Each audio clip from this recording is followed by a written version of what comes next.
இன்றைக்கி நம்ம வீடியோவில் என்ன பார்க்க போகிறோன்னா பருப்பு மிளகா. அதுக்கு தேவையான பொருட்கள்: சின்ன வெங்காயம், பெரிய வெங்காயம் 1, காஞ்ச மிளகா, பூண்டு, புளி. பருப்பு 1 டம்ளர் தேவையான அளவு எடுத்துக்கோங்க.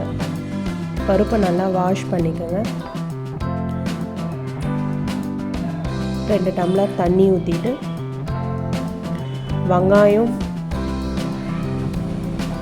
புளி, பூண்டு, காஞ்ச மிளகா எல்லாத்தையும் போட்டுட்டு தக்காளி ஒரு 6-7 பழம் போட்டுக்கோங்க.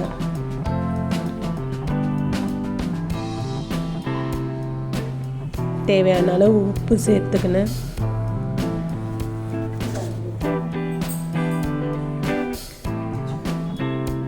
மஞ்சள் தூள் கொஞ்சம் சேர்த்துட்டு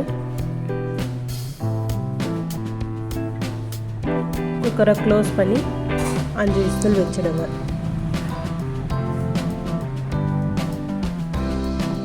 விசில் ஆஃப் பண்ணிவிட்டு ப்ரெஷரில் எடுத்துகிட்டு தண்ணியை தனியாக எடுத்துக்கோங்க.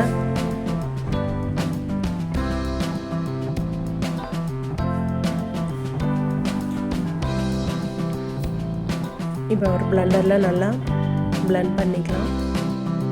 ரொம்ப மெசியணும்னு அவசியம் இல்லை,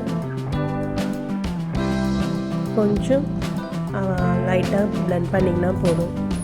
பருப்பு மசைகிற அளவு பண்ணால் போதும். இப்போ எடுத்து வச்ச தண்ணி ஊற்றிக்கோங்க. அதில்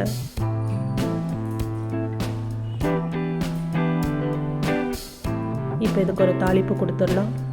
ஒரு தாளிப்பு கரண்டியில் கொஞ்சமாக எண்ணெய் விட்டுக்குங்க.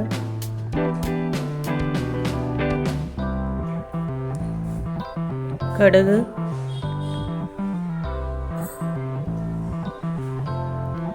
கடுகு நல்லா பொரிஞ்சதும்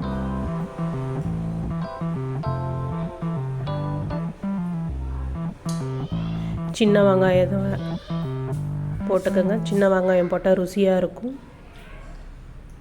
ஒரு 2 காஞ்ச மிளகாய் கிள்ளி போட்டுக்கோங்க. சீரகம் போட்டுக்கோங்க.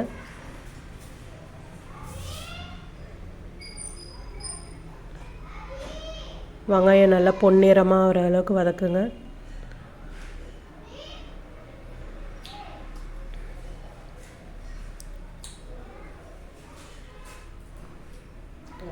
கருவேப்பிலை போட்டுக்கோங்க.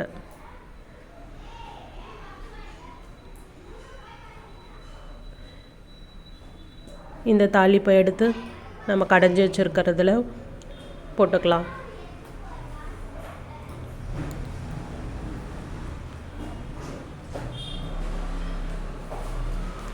கொஞ்சமாக கொத்தமல்லி கிள்ளி குழம்புல போட்டுக்கோங்க. அவ்வளோதான், சுவையான பருப்பு மிளகா தயார். பிடிச்சிருந்தால் சப்ஸ்கிரைப் பண்ணுங்கள்.